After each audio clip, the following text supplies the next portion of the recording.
Alors nous allons prendre un exemple Na, norėčiau vieną concerne pavyzdį une pateikti. figure très Tai connue bent jau dans Prancūzijoje yra labai culture gerai française, žinoma tokia deivė, kuri vadinasi prancūziškai Mélusine. Il existe Ir des noriu récits papasakoti apie tai, kad panašus pasakojimas apie panašią deivę aux deux egzistuoja extrémités skirtingose c'est-à-dire, Eurazijos kraštuose.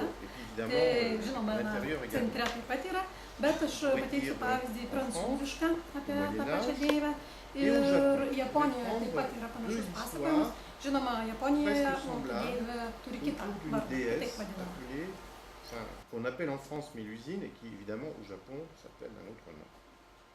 Au Moyen-Âge, au XVe siècle, en France, Na, papasakosiu, koksgi yra prancūziškasis variantas iš 15 amžiaus viduramžių.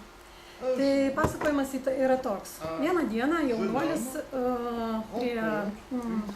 prie šaltinio pamato gražuolę.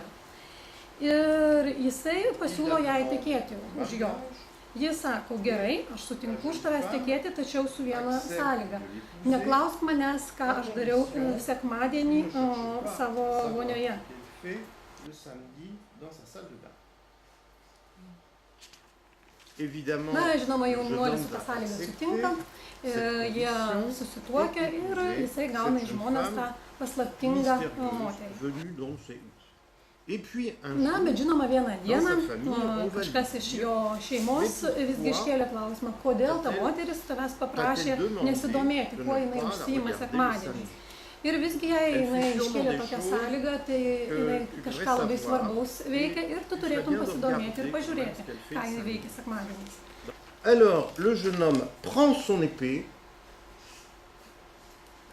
Jis pasiima kardą, išsitraukia. Il va faire un trou dans le mur de la salle de bain. Vonios sienoje padaro skylę su tuo kardu. Et regardez d'un œil ce qui se passe à l'intérieur. Ir pasižiūri, kasgi ten vyksta viduje. Et qu'est-ce qu'il voit? Na, ką jisai pamato?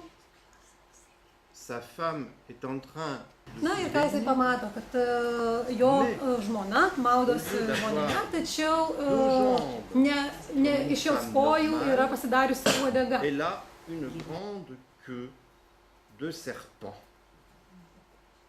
Évidemment, la jeune femme a remarqué que son mari l'avait regardée et après Na, žinoma, moteris pastebėjo, kad ją stebi, jie tada susiginčino, o po to ji pavirsta paukščiu ir išskrenda ir niekada taip ir negrįžo į elle ne šeimą. reviendra plus jamais dans sa famille. Na, šita istorija buvo papasakota 15 amžiuje, mes turime išsaugoję tuos šaltinius. Na, dabar sėdame į lėktuvą ir skrendame į Japoniją. Et voici Na, l'histoire ir dabar pasiklausysime istorijos, kurią 9 jau amžiuje pasakoja Japonai, tai 6 amžius anksčiau negu près de Prancūzijoje. 6 siècles avant l'histoire française. Un jeune prince va rencontrer Na, kokia yra ta une japoniška jeune fille. istorija? Tai, kad jaunas princas sutinka Cette jeune jauną fille va lui moterį demander ir jis taip pat paprašo jos tekėti, tačiau jie jam iškelia tokią sąlygą, tai yra nežiūrėti, kai jinai gimdys jų vaikus. pendant qu'elle met au monde ses enfants. Et alors, Pliaže yra pastatomas mažas namelis ir tas namelis on padengtas construit yra une paukščių petite plunksnomis. cabane avec des plumes d'oiseaux. C'est dans cette Ir cabane būtent į tą namelį eina moteris gimdyti vaikų. va se rendre pour accoucher. Et Ji savo vyro yra prašiusi nežiūrėti, de ne pas la regarder nestebėti jos, kai ji dans ten cet bus. instant. Mais le mari ne l'écoute Tačiau pas. visgi jos vyras Et il nepaklauso regarde à savo l'intérieur žmonos du ir jisai pasižiūri, kas ten vyksta. Et il Ir ką jisai s'aperçoit pamato, que sa tai kad femme jo žmona yra a patapusi pris rykliu. la forme d'un grand requin. Aussitôt, la Vos tik jeune tai femme pastebėjusi, moteris s'en va išeina į jūrą, tą dans la pačią mer, formą, kaip ir sous buvo sa pasirodžiusi, forme de tai yra requin. ryklio, ir daugiau niekada elle nepasirodys ne savo vyrui. réapparaîtra plus jamais à son mari. Sakoma, Le kad texte japonais. būtent tą dieną Ce jour-là, jūrų que la pasaulį frontière entre ir le žemišką pays pasaulį marin atskyrė et siena la ir dabar iš vieno a į kitą été pereiti jau nebegali. fermée.